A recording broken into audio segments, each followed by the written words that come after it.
கிறிஸ்துவின் கிறிஸ்தவம், இது வாழ்வின் வழி. Christianity of Christ, this is the way of life. பரிசுத்த ஆண்டவர் இயேசு கிறிஸ்துவின் இனிய நாமத்திலே ஒருங்கிணைந்த சுவிசேஷ புத்தகங்களின் பார்வைக்கு அன்போடு கூட வரவேற்கிறேன். பிரியமானவர்களே, ஆண்டவர் இயேசு கிறிஸ்துவை ஆழமாக மிக நெருக்கமாக அறிந்து கொள்ள இந்த தொடர் பாடங்கள் பிரயோஜனமாக இருக்கும் என்று நம்புகிறேன். எனக்கு ரொம்ப பிரயோஜனமாக இருக்குது, பலருக்கு ரொம்ப பிரயோஜனமாக இருக்குது. ஒவ்வொரு நாளும் இந்த கொஞ்ச நேரத்தை கூர்ந்து கேட்டு இருதயத்தில் வாங்கி நல்ல இருதயத்திலிருந்து நல்ல பலன்கள் கொடுக்கத்தக்கதாக தேவன் உங்களை ஆசீர்வதிக்கணும். மத்தேயு எழுதின சுவிசேஷம் 17ஆம் அதிகாரத்திலிருந்து தான் நாம் கவனிச்சுட்டு வர்றோம். ஆண்டவர் இயேசு கிறிஸ்து 16ஆம் அதிகாரத்தில் தன்னுடைய மரண யாத்திரையை பற்றி, அது தொடங்கியதை பற்றி கொஞ்சம் கொஞ்சமாக சொல்ல ஆரம்பிக்கிறார். அப்போ மனுஷீகத்துக்குள்ளே சிந்தித்த பேதுரு என்ன சொன்னார், அவர் என்ன திட்டு வாங்கினார், கண்டிப்பு வாங்கினார் அப்படின்றத நம்ம பார்த்தோம். 17ஆம் அதிகாரம் மத்தேயு 1 முதல் 6 நாளைக்கு பின்பு இயேசு பேதுருவையும் யாக்கோபையும் அவனுடைய சகோதரனாகிய யோவானையும் கூட்டிக் கொண்டு தனித்திருக்கும்படி உயர்ந்த மலையின் மேல் போய் அவர்களுக்கு முன்பாக மறுரூபமானார். அவர் முகம் சூரியனைப் போல பிரகாசித்தது, அவர் வஸ்திரம் வெளிச்சத்தைப் போல வெண்மையாயிற்று. 6 நாளைக்கு பின்பு, அவர் பேசினதுக்கு பின்பு முக்கியமான 3 பேரை அழைச்சிட்டு போகிறார். ஆண்டவர் இயேசு கிறிஸ்து 12 அப்போஸ்தலரோடு கூட தான் எங்குமே பயணிப்பார். ஆனால் ஒரு குறிப்பிட்ட சந்தர்ப்பம், நீங்கள் சில இடம் நீங்கள் சுவிசேஷ புத்தகத்தில் பார்த்தீங்கன்னா இந்த 3 பேரை மட்டும் கூட்டு போவார். ஒரு சிறு பிள்ளையை உயிரோடு எழுப்பும் இடத்துல அந்த வீட்டுக்குள்ளே கூட இந்த 3 பேரை கூட்டிகிட்டு போனார். அதே போல் மறுரூபம் ஆகும்படியான இந்த மலையின் மீது தான் ஏறும் பொழுது இந்த 3 பேரை தன்னோடு கூட கூட்டிகிட்டு போகிறார். நமக்கு நிறைய ஃப்ரெண்ட்ஸ் இருப்பாங்க. இப்போ சொல்கிறாங்க அந்த ஃப்ரெண்ட்ஸ் ஃபாலோவர்ஸ்ன்னு சொல்கிறாங்க. அந்த மாதிரி ஃபேஸ்புக்கில் பலவிதமான ஆப்புகளில் வச்சுருக்கிறதா சொல்கிறாங்க. ஆனால் அன்றாட வாழ்க்கையில் தினமும் நம்மோடு பயணிக்கும் பலருக்கு நடுவில், நட்பு வட்டத்துக்கு உள்ளே மிக குறுகிய வட்டமாக மிகவும் நெருக்கமான நண்பர்கள் நமக்கு இருப்பாங்க. அந்த மிகவும் நெருக்கமான நட்பு உறவு தேவைப்படுகிறது, ஒரு மனிதனுக்கு அது தேவைப்படுகிறது. அதனால் இங்கே பார்த்தீங்கன்னா தனக்கு அன்பாக தன் மார்பில் சாய்ந்து கொண்டிருந்த யோவான் உள்ளே இருக்கிறார். யாக்கோபு, அவர் ஒரு சகோதர முறையில் வருகிறார், அவர் இருக்கிறார். பேதுரு, அவரை சொல்லவே வேணாம், அவர் தானாகவே முந்தி ஓடி வந்துடுவார். அந்த மாதிரியான 3 பேரையும் அவர் அழைச்சிட்டு போகிறார். அங்கே மலையின் மீது ஏறினார்கள். அவர்களோட மனநிலையானது அந்த 6 நாட்கள் எப்படி இருந்திருக்கும்? நிச்சயமாக ஆண்டவர் தான் மரிக்கப் போவதாக சொன்னது தான் அவங்களை ரொம்ப பாதிச்சது. அவர் உயிர்த்தெழுவார்னு தான் சொன்னார், அங்கே மீண்டும் வருவதாகவும் சொன்னார். எக்கால துனியோடே பிதாவானவருடைய மகிமையில் அவர் வருவார்னு சொன்னார். ஆனால் அதெல்லாம் அவங்களுக்கு ஞாபகம் இல்லாமல் அவர் மரிப்பார், அவர் மரிக்க போகிறார், நம்மை விட்டு போய்விடப் போகிறார் அப்படின்ற ஒரு விஷயந்தான் அவங்களை ரொம்ப தாக்கியது. வெளிநாட்டுக்கு அப்பா போகிறாங்க, ஒரு பெரிய சம்பளம், நல்ல வேலை அப்படின்னா கூட அவரை நம்மளை விட்டுட்டு போகிறாரே, ஒரு சில வருஷங்கள் தான், அதுக்கு பிறகு வந்தால் நாம் மிகப்பெரிய வசதியாக வீடு வாசல் நிலபுலன்களோடு நாம் வாழலாம், அதை சம்பாதிக்க போகிறார். அது நல்ல விஷயமா இருந்தால் கூட இப்பொழுது அவர் பிரிந்து சில ஆண்டுகள் அந்த அப்பாவை பிரிஞ்சு நம்ம இருக்கணுமே, அந்த கணவரை பிரிஞ்சு நாம் இருக்கணுமே. அதுபோல இவங்க மனசு கூட ஆண்டவர் தான் மரிப்பதை சொன்ன உடனே அவர்கள் மனமானது ஒரு இறுக்கமாக அல்லது ஒரு பலவிதமான கேள்விகள் எல்லாம் முட்டி மோதி கொண்டிருக்கிற ஒரு கலங்கிய மனமாக தான் இருந்திருக்கணும். இப்போ இந்த 3 பேரையும் மலையின் மேலே அழைச்சிட்டு போகிறார். ஒரு சின்ன ஏரி அப்படி நிற்கிற அளவுக்கான ஒரு மலை அது. மார்க் 9:3 அவருடைய வஸ்திரம் உறைந்த மழையைப் போல் பூமியில எந்த வண்ணானாலும் வெளுக்கக்கூடாத வெண்மையாய் பிரகாசித்தது. மனித அறிவுக்கு ஒரு வெண்மையை புரிந்து கொள்ள, அந்த வெள்ளை பளிச்சிடும் பிரகாசமான ஒரு விஷயத்தை நாம் புரிந்து கொள்ள ஆவியானவர் நமக்கு தெரிஞ்ச மொழியில் சொல்கிறாரு, எந்த வண்ணானும் வெளுக்க முடியாத அளவுக்கு ஒரு வெண்மையாக பிரகாசித்தார். லூக்கா 9ஆம் அதிகாரம் 28 முதல். இந்த வார்த்தைகளை அவர் சொல்லி ஏறக்குறைய 8 நாளைக்கு பின்பு அவர் பேதுருவையும் யோவானையும் யாக்கோபையும் கூட்டிக் கொண்டு ஜெபம் பண்ணுவதற்கு ஒரு மலையின் மேல் ஏறினார். அவர் ஜெபம் பண்ணுகையில் அவருடைய முகரூபம் மாறிற்று, அவருடைய வஸ்திரம் வெண்மையாகி பிரகாசித்தது. அவருடைய முகரூபம் மாறிற்று. என்ன மாதிரியான ஒரு மாற்றம்? மனுஷிகத்தில் இருந்து தன்னை வெளிப்படுத்தின வாழ்ந்த அவர் தன் தெய்வீகத்தின் ஒரு மகிமை பிரகாசத்தை காண்பிக்கிறார். அவருடைய மகிமையை கண்டார்கள். ஆண்டவர் இயேசுவினுடைய அந்த தெய்வீக மகிமையை அவர்கள் கண்டார்கள். அதை காணும்படியான ஒரு வாய்ப்பை அங்கே கொடுத்திருந்தார். 32வது வசனம், பேதுருவும் அவனோடு இருந்தவர்களும் நித்திரை மயக்கமாய் இருந்தார்கள். ஆயிலும் அவர்கள் விழித்து அவருடைய மகிமையும் அவரோடு நின்ற அவ்விரண்டு பேரையும் கண்டார்கள். 2 பேர் அங்கே இருந்திருக்காங்க. நித்திரை மயக்கத்தில் இருந்திருக்காங்க. சட்டுன்னு அப்படி விழித்து பார்த்துருக்காங்க. பார்த்த உடனே இவர்களுக்கு நினைச்சு பார்க்க முடியாத ஒரு காட்சி. ஆண்டவர் இயேசு கிறிஸ்து மிக அதிகமான பிரகாசமான ஒளியில் இருக்கிறார். அவர் முகமானது மிகவும் அதிக பிரகாசமாக கண்களால் பார்க்க முடியாத அளவுக்கு வெளிச்சமாக மாறியது. அருகிலே 2 பேர் நின்றுட்டு இருந்தாங்களாம். மோசேயும் எலியாவும் நிற்க கண்டார்கள். மோசே அப்படின்னு சொன்ன உடனே நமக்கு பழைய ஏற்பாட்டின் நியாயப்பிரமாணம் ஞாபகம் வந்துடும். எலியா அப்படின்னு சொன்னாலே தீர்க்கதரிசிகளோட ஒரு ரெப்ரசன்டேட்டிவா, தீர்க்கதரிசிகள் சார்பில் இருக்கும் ஒரு தீர்க்கதரிசியாக நாம் எலியாவை கொள்ளலாம். இப்போ மோசையின் மூலமாக கொடுக்கப்பட்ட நியாயப்பிரமாணமானது நமது ஆண்டவராகிய இயேசு கிறிஸ்துவை அவர் மேசியா என்றும் அவர் வருவார் என்றும் பல கோணங்களிலே அந்த நியாயப்பிரமாணமும் நியாயப்பிரமாண காலமாகிய 1500 வருஷ காலமும் அதை வெளிப்படுத்தும். கூடவே தீர்க்கதரிசிகள் எழும்பினாங்க இல்லையா, அவங்க எல்லாரும் கூட மேசியா வருவார், அவர் இவ்விதமாக பிறப்பார், அவர் இவ்விதமாக மரிப்பார், அவருடைய உயிர்த்தெழுதல் இப்படி இருக்கும், அவரோட ஆளுகை இப்படி இருக்கும், இதையெல்லாம் சொன்னது தீர்க்கதரிசிகள் தான். இப்போ இந்த 3 பேர் இருக்காங்கல்ல, யாக்கோபு, யோவான், பேதுரு, இவங்க சின்ன வயசில் அவங்க அம்மா மடியில் அவங்க அப்பா மடியில் அல்லது பக்கத்தில் உட்கார்ந்து மோசே பற்றிய ஸ்டோரி கேட்டிருப்பாங்க. எலியா போன்ற தீர்க்கதரிசிகளை பற்றிய ஸ்டோரியெல்லாம் அவங்க கேட்டிருப்பாங்க. இவங்க அதை கதைகளாக கேட்டு வரலாறாக கேட்டு மனதுக்குள்ளே பதிய வச்சிருந்திருப்பாங்க. அப்புறமா ரபிமார்கள் இருக்காங்க இல்லையா, போதகர்கள், அவங்க மோசேயை பற்றி மிகவும் பிரம்மாண்டமாக பெருமிதமாக பேசினதை கேட்டிருப்பாங்க. எலியா போன்ற மகா பெரிய தீர்க்கதரிசிகளை பற்றி பெருமிதமாக பேசியதை அவங்க கேட்டிருப்பாங்க. ஆனால் இப்போ ஒரு பெரிய ஷாக் அவங்களுக்கு. என்னன்னா, ஆண்டவர் இயேசு கிறிஸ்து மறுரூபமானதையே இவங்களால ஜீர்ணிக்க முடியாத ஒரு காட்சியாக இருந்திருக்கும். திடீர்னு பக்கத்தில் மோசேயும் எலியாவும், ஆவியானவர் நமக்கு சொல்றாரு, மோசேயும் எலியாவும், அவங்களுக்கும் அது அடையாளம் தெரிஞ்சிருக்கணும். அவங்க மோசே, இவர் எலியா அப்படின்றது கூட அவங்களுக்கு தெரிஞ்சிருக்கணும். கண்டிப்பாக நல்லா தெரிஞ்சது தான். ஏன்னா அதுக்கேற்ற மாதிரி தான் அவங்க அங்கே பேசுகிறாங்க. அவங்க என்ன சொல்லிட்டாங்க தெரியுங்களா, இதோ ஆண்டவரே, நம்ம இங்கே இருக்கிறது ரொம்ப நல்லாவே இருக்குது, அதனால் உமக்கு ஒரு கூடாரமும் மோசேக்கு ஒரு கூடாரமும் எலியாவுக்கு ஒரு கூடாரமும் போடலாம், நம்ம மலை மேலேயே தங்கிடலாம் அப்படின்றாங்க. யூதர்களோட விசுவாசத்தின் மிகப்பெரிய ஹீரோஸ், நாயகர்கள் அப்படின்னு சொன்னால் அது மோசேயும் எலியாவும் சொல்லலாம். இவர்களுக்கு என்ன பேசுறதுனே தெரியலையாம். மத்தேயு 17ஆம் அதிகாரம் 4 முதல். அப்பொழுது பேதுரு இயேசுவை நோக்கி, ஆண்டவரே, நாம் இங்கே இருக்கிறது நல்லது, உமக்கு சித்தமானால் இங்கே உமக்கு ஒரு கூடாரமும் மோசேக்கு ஒரு கூடாரமும் எலியாவுக்கு ஒரு கூடாரமாக 3 கூடாரங்களை போடுவோம் என்றார்கள். மார்க்கு 9ஆம் அதிகாரம் 5-6. அப்பொழுது பேதுரு இயேசுவை நோக்கி, ரபி, நாம் இங்கே இருக்கிறது நல்லது, உமக்கு ஒரு கூடாரமும் மோசேக்கு ஒரு கூடாரமும் எலியாவுக்கு ஒரு கூடாரமாக 3 கூடாரங்களை போடுவோம் என்றான். அவர்கள் மிகவும் பயந்திருந்தபடியால் தாம் பேசுகிறது இன்னதென்று அறியாமல் இப்படி சொன்னான். ஒரு பெரிய கலக்கம்.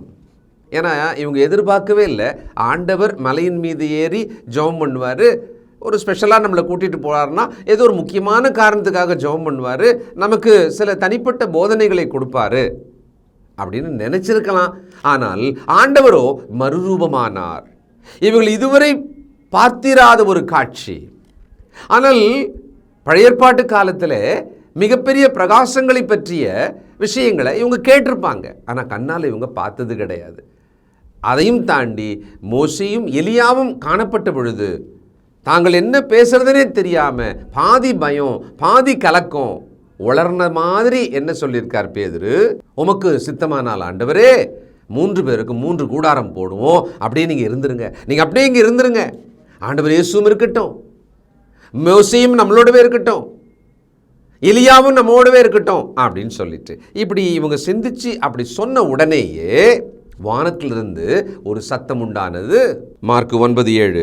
அப்பொழுது ஒரு மேகம் அவர்கள் மேல் நிழலிட்டது. இவர் என்னுடைய நேசகுமாரன், இவருக்கு செவி கொடுங்கள் என்று அந்த மேகத்திலிருந்து ஒரு சத்தம் உண்டாயிற்று. உடனே அவர்கள் சுற்றிலும் பார்த்த பொழுது இயேசு ஒருவரை தவிர வேறொருவரையும் காணவில்லை.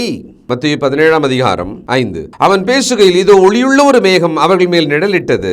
இவர் என்னுடைய நேசகுமாரன், இவரில் பிரியமா இருக்கிறேன், இவருக்கு செவி கொடுங்கள் என்று அந்த மேகத்திலிருந்து ஒரு சத்தம் உண்டாயிற்று.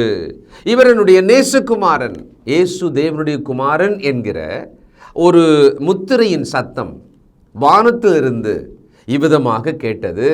ஆண்டவர் இயேசு கிறிஸ்து தன் 30வது வயதிலே ஒரு 3.5 ஆண்டு காலம் ஊழியம் செய்வதற்காக வருகிறார். அவர் ஞானஸ்தானம் பெற்று கரையேறும் பொழுது வானத்திலிருந்து ஒரு சத்தம் உண்டானது.